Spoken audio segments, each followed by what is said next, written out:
Good evening and welcome to episode 2 of the Fantasy Formula One podcast. I'm your host, Paul, and we're going to be going through the rules for the 2023 Fantasy Formula One season. I'm doing the rules for last year, so that way any listeners who are new to Fantasy Formula One can have some kind of a framework going into all the analysis and stuff we're going to be doing. Once you log in to, and don't worry, I'll do a video once the new season launches and they open it up and allow us to start creating teams and stuff. I will do a video where I walk everybody through how to join and how to pick your teams and stuff like that. So don't worry. But for this analysis portion for last year, everybody can pick 3 teams. And you can just pick one if you want, but I enjoy picking 3 because it allows more variation. You can try different strategies and stuff. And each of those teams has 5 drivers and 2 constructors. And you have to have 5 drivers and 2 constructors. And the reason why I stress that you have to is that with the $100 million salary cap per team, don't worry about the millions. It's just 100 units we can spend. With the 100 units you can spend on your team, there isn't enough money to get all quality drivers, right? There isn't enough money to get the people who will always finish the race. You have to have some people that may or may not finish the race, that may or may not get all your points. And the reason why that's so important is that if for your lower tier drivers, I say lower tier, like your rookie drivers, they only cost about $4.5 million, or maybe 1/20th of your overall budget. But as soon as they do well for them, they might get you 5 or 10 points. If they don't do well, if they crash out, you go -20. And as soon as you have somebody like Sargent last year, who went through a streak where he just had a hard time finishing the race because of something going on with the car, something go wrong with him, they just pull him. Well, in Formula One, it's smart to go ahead and not risk the car, but for Fantasy Formula One, it's really, really, really, really rough to keep taking those -20s for not finishing. So you're forced with the constructors and with the drivers, you're forced to incorporate some risk. Now, part of what I'll be providing is some of the less riskier risk information about that, but we'll get to that later.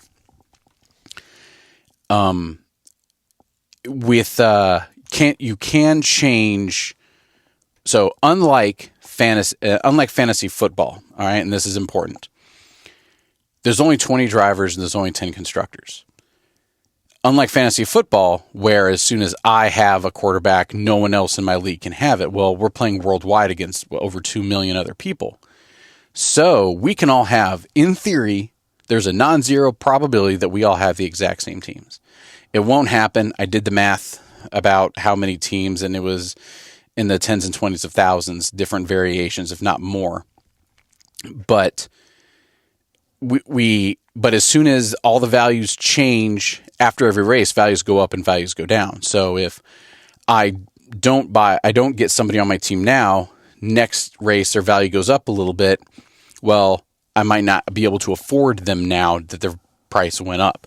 So you do get variation, but the important thing is that everybody can have everybody on their team. Again, barring money, everybody can have everybody. So when I do give this advice, or in between races, as drivers start to get more points and not get more points, everybody can make the changes. And if suddenly you see that, Sergio Perez did great last week and you want to get Perez on your team, you can now. You don't have to wait for other people to not have him on their team. So very important to know. So in between each race, you can move people around your team. Once at the start of qualifying to the end of the Grand Prix, you cannot adjust your lineup at all. You also can't see the other people's lineup. So between the end of one week and the start of qualifying at the next week, I cannot see what anybody else out there has for their lineup. So people like me who have a finger on the pulse of what's going on and try to analyze all the information, we will go through and make changes. And if you listen to this podcast, you can get in on that too. But other people who are just like, well, this is just kind of what I'm doing, they might be a race or two behind. Like me last year, I was really slow to the party with McLaren. McLaren started doing well. I'm like, that's weird. I don't have much faith in it.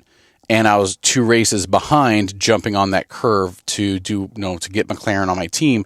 And I lost out on some money because their value went up. And the reason why I lost, I came in 3rd in my personal, like my friend league, is because I have zero faith in Ferrari. And they started doing better.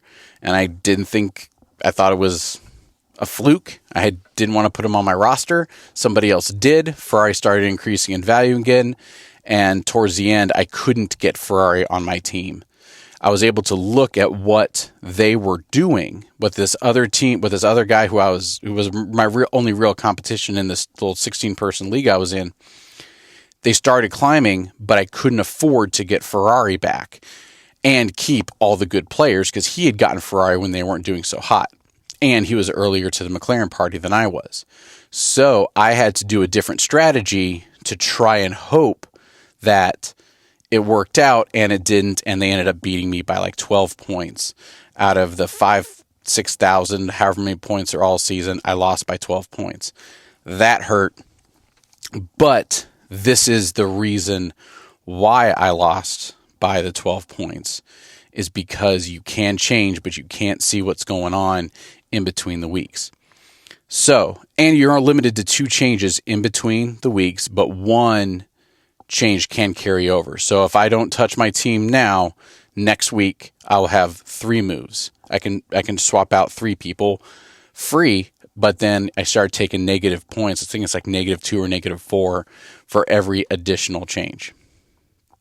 There is a thing called DRS boost. So we'll get into drag reduction system and DRS when we're talking about the actual races. But for Fantasy Formula One, all it does is basically it's a 2x multiplier, or it doubles the points for one of your people. So you get to pick who you want to double the point. Usually you give a DRS boost, your double points to whoever your best driver is. But you're free to do that however you want.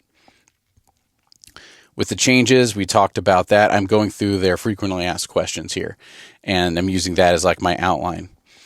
Do the prices and driver constructor change? Yes. So I did the numbers. I crunched the numbers on how much they go up or down. I want to say it was like the average, only one driver actually went down over the course of the year. Everybody else went up. So it kind of comes out in the wash a little bit, but if, for example, like with McLaren, their price towards the last half of last season, they had a great return on investment because they were valued so little when they started doing so good, and it just took a while for the price to catch up. And again, not trying to throw rocks at Formula One, but they completely undervalued and messed up their stats for Daniel Ricciardo. And we'll go more into that later, but the way Fantasy Formula One did their stats, they averaged out over all the races. So when Daniel Ricciardo did really well for like the 4 races he drove, they divided the points he got on 4 races over all the races, and it gave him a really low points per million or cost valuation, when actually they should have just divided it by the few races he actually raced. And he was a stronger value than Max Verstappen by the end of the season. Daniel Ricciardo was, which again, I can have an entire episode just on Daniel Ricciardo in the future. What are chips? Okay. So in theory, we all can pick the same drivers, and if everybody who has Max Verstappen, when Max does well, they all get the points. When Max doesn't do well, everyone gets less points. So it can kind of come out in the wash. Well, that's why they have chips. And what chips are just tokens, but they're bonuses. You have 6 bonuses throughout the entire season. You can use each bonus once.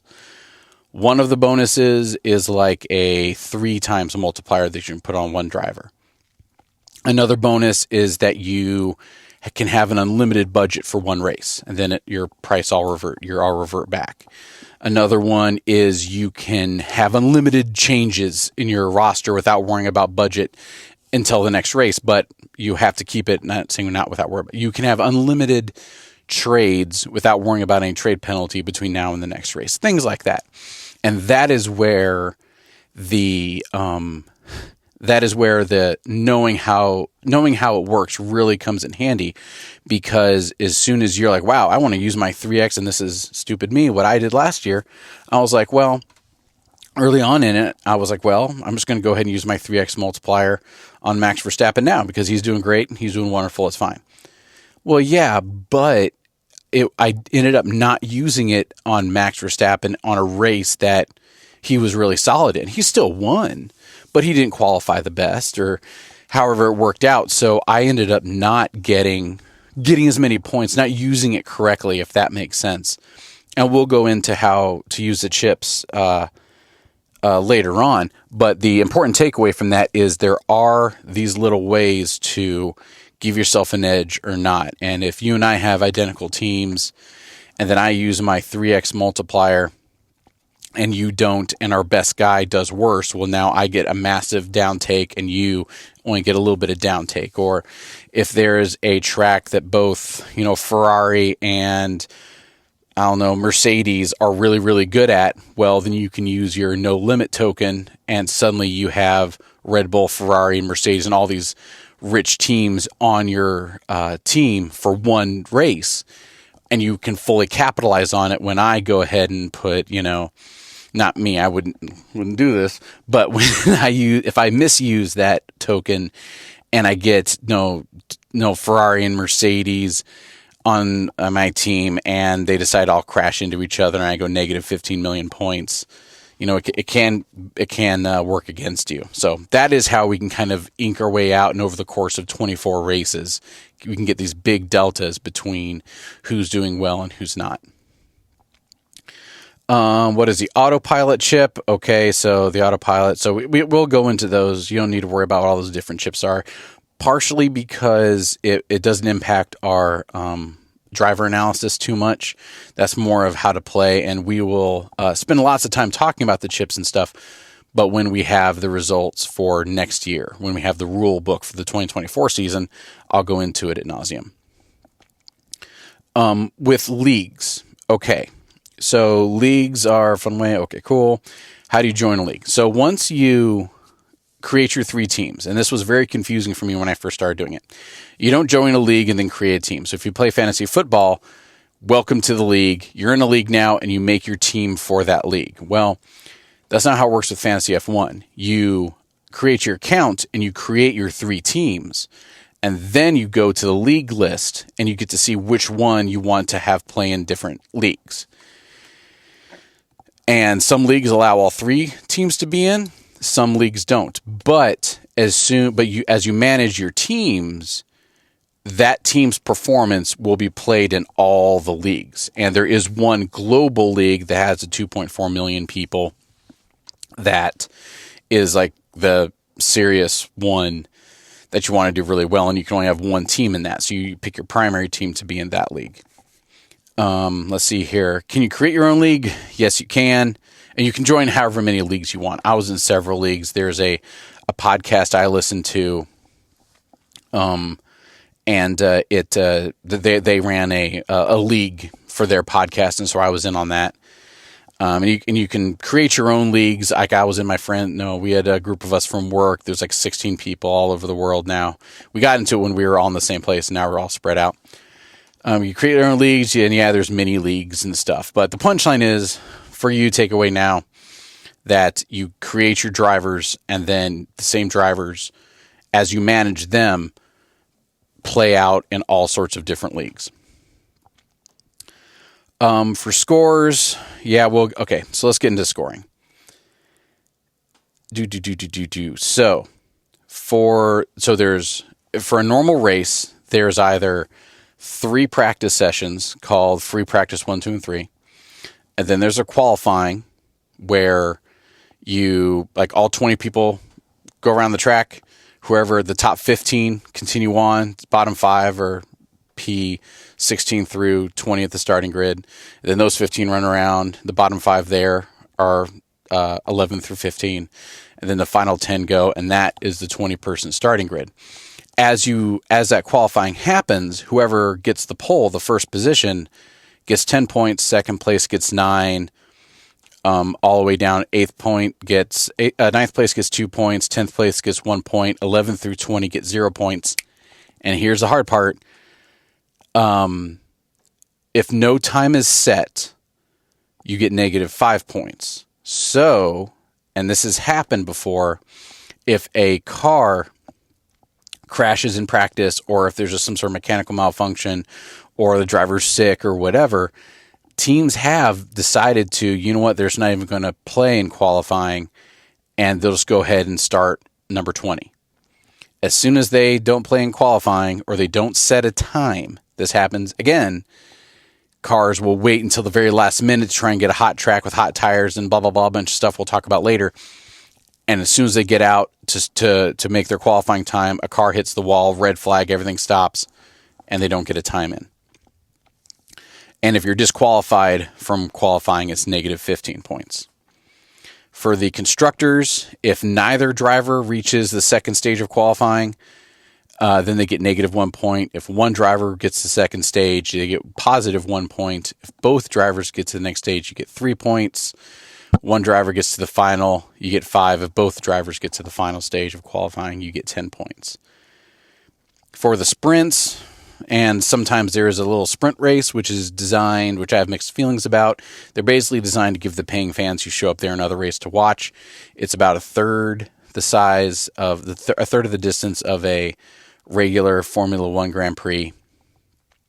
And qualifying, somewhat similar, but for the first 8 places get points, and for the championship, can get points for the championship. For the fantasy Formula One, first place gets 8, 8th place gets 1, 9th through 20th get 0. If you don't finish or you're non-classified, you get -20 points. If you're disqualified, you get -25 points. So a lot of drivers, so there's not many points on the Vine. You can lose a lot in the sprint, but it's really hard to make a lot in the sprint.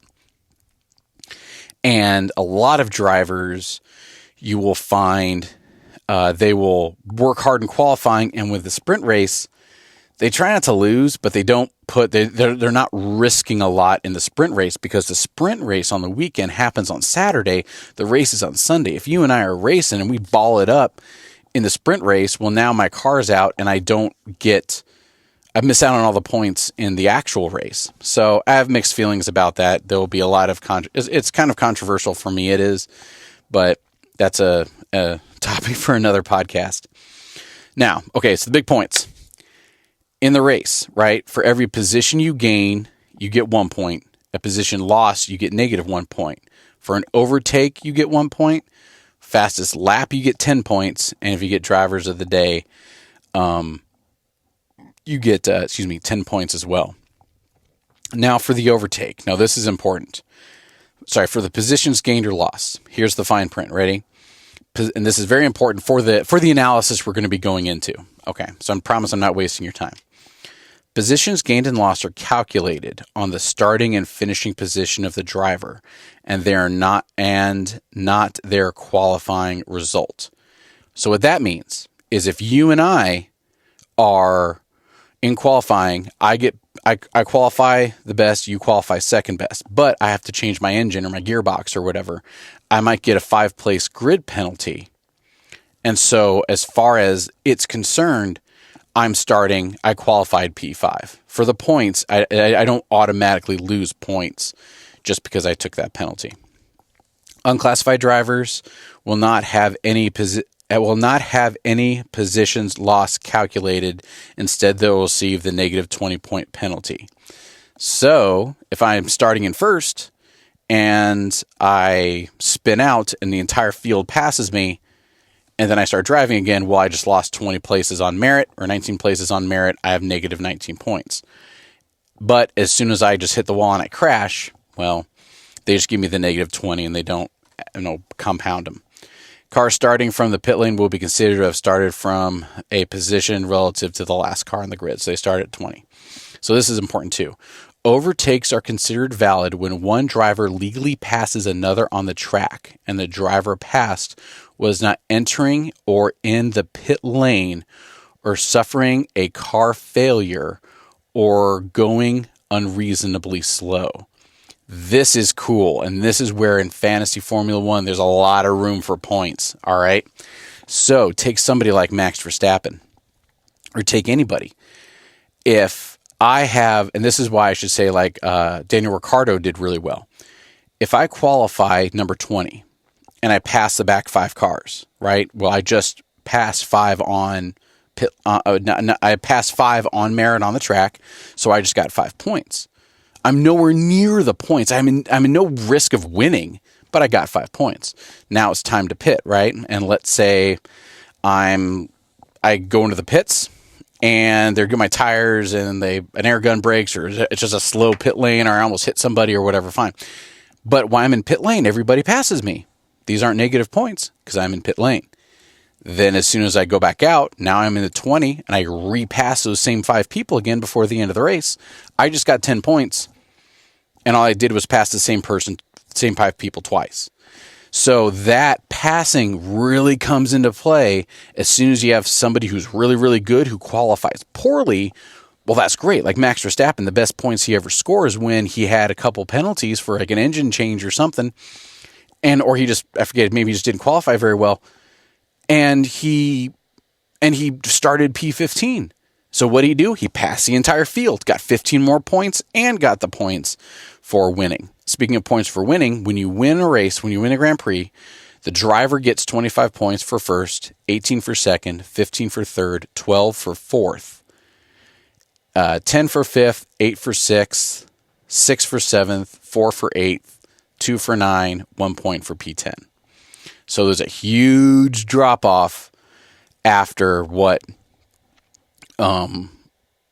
really after 25, after the first and second place. But the important thing is that as soon as you have somebody who starts like P15 and they climb up and they get, let's say they finish 9th and they started 15th. Well, 15, 14, 13, 12, 11, 10, 9, that's 6 points plus the 2, 7, 8 points. There's 8 points they get, but it still is good.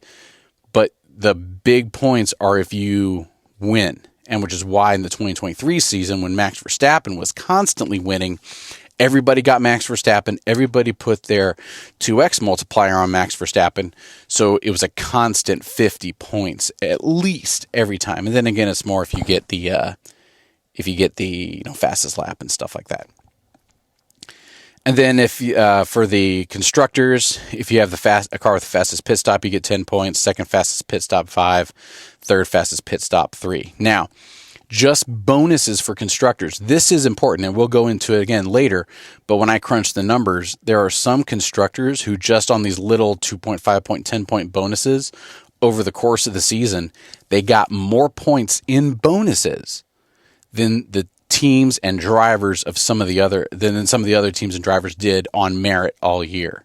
So as soon as you have a team like Red Bull in the hunt, you need to get a team like Red Bull if Red Bull exists in the caliber they were in 2023. Because if you don't, unless you go for just Ferrari or something, well, Red Bull's going to have more bonus points because of how well their driver's doing as a constructor. At least Red Bull's going to have more bonus points for their performance than like a Haas or not Mercedes, but like an AlphaTauri will all year. So it's very important that you get, if there's people who are going to excel, you get on that pretty quick. And that is the points. Talking ad nauseum enough yet? When will you see your score? So at the very end of the race, they basically freeze everything. It takes them a couple hours for them to compile the score, but you'll see a score on your app. And and you don't need to worry about calibrating or counting your points yourself. I have spreadsheets, and even I don't worry about counting them personally.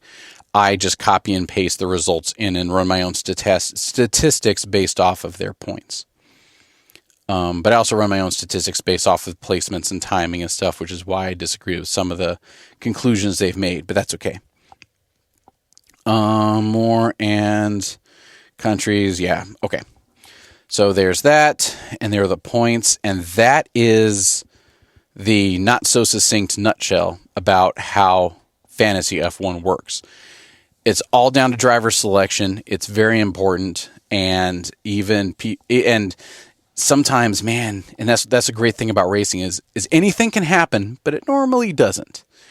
So, and this happened in the Indy 500 several years ago. I wish I knew which year. But, okay, the Indy 500, which actually used to be part of the F1 calendar, but now it's not. So, Indy 500, it's a super speedway. There is a caution right towards the end, right? It's like one lap left, and there's a caution flag. And that forces the whole field to slow down. So, the whole field go into the pits to fuel and basically just kind of,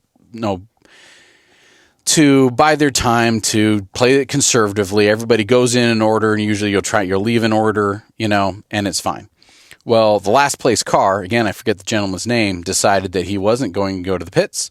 He was just going to trust his luck and hammer down.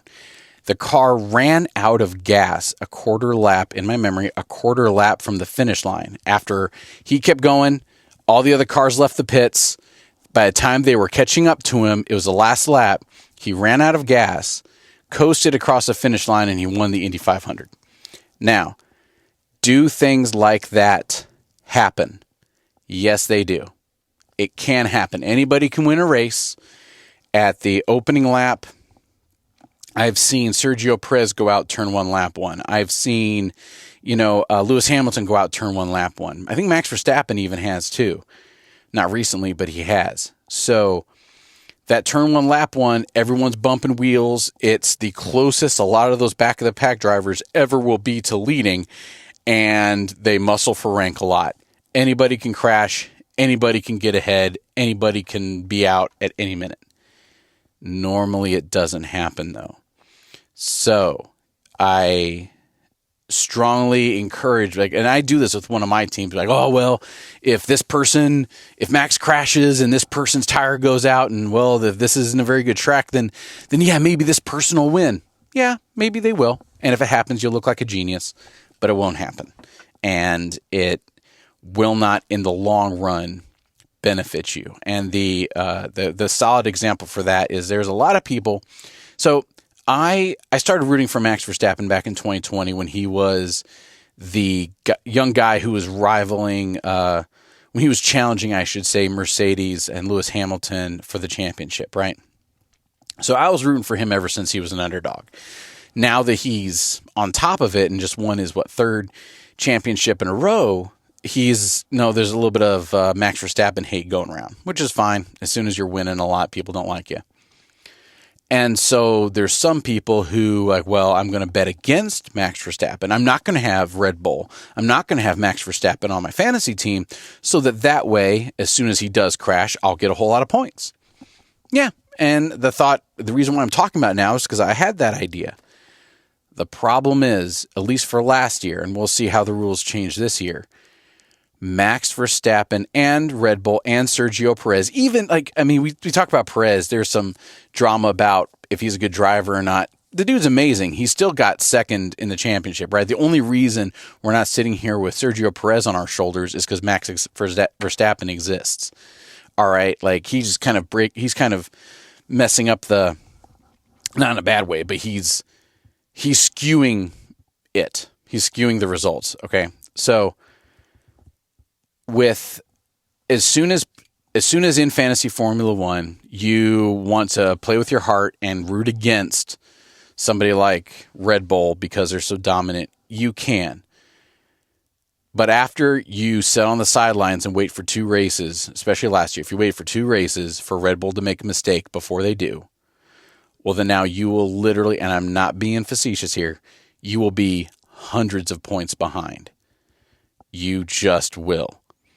And so there are two, and that actually is a pretty good segue. There's two different ways to play fantasy Formula One. The first way is like the casual way, right?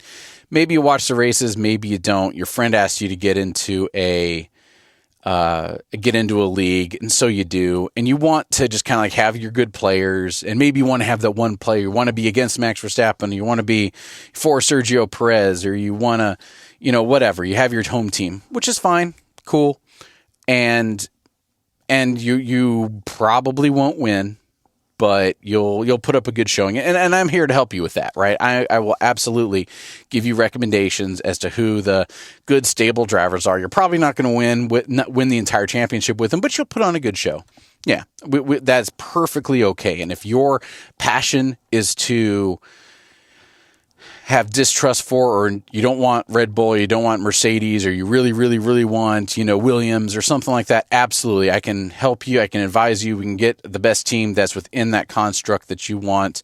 So yeah, you might not win, but but you hated Red Bull and you loved your Williams and you went with Ferrari, and there you go. That's perfectly okay. That really genuinely is. That's how I played for the first year or two. And there's no problem with that. The second way is the way that I play, and I don't want to say serious as in like you're not serious, but the way where you're trying to win, with the way where it's nothing personal. As soon as somebody isn't getting you the points, you're placing for whoever is. The way that is, my countryman, Mr. Sargent, had him for a while, but then it just, the fantasy points weren't stacking up. So I always watched him. I waited for him to start doing well. And sadly, anyway, we'll go into all the Sargent drama later. But the second type of player, the more serious player, is a player that is willing to break hearts and move people around every week. You'll still fall into the same, sort of like, well, like for last year, Max Verstappen, yeah, man, you don't get rid of him. And then eventually, midway through the season, you get rid of Sergio Perez to get on with McLaren and stuff like that. So you make those hard choices, and a lot of this information I'm giving on this podcast will help both people. If you're just a casual player, you're like, dude, I don't care. Tell me who the smart people are. I don't want to think about it. Got it. We'll give you the smart people so you don't have to think about it. And then every few weeks, you might want to change this person. Okay, cool. No problem. But also, we're going to have some good in-depth content for the people who want to get all that information and make their own hard choice. I'm not going to be telling you who to have necessarily, because every week the monies change and different strategies happen. I usually go with 2 strategies myself, and then I have the third team that I can kind of mess around with. So depending on what your strategy is, you might want one, you might want the other. I will give you great analysis and help you give you all the information you need to make the best decision for you. And if the best decision for you is chill, not worrying, then great. If the best decision for you is to agonize over it for hours and hours and hours and hit save right before qualifying starts, I'm your man. Well, that is all we have for now. I will see you next time.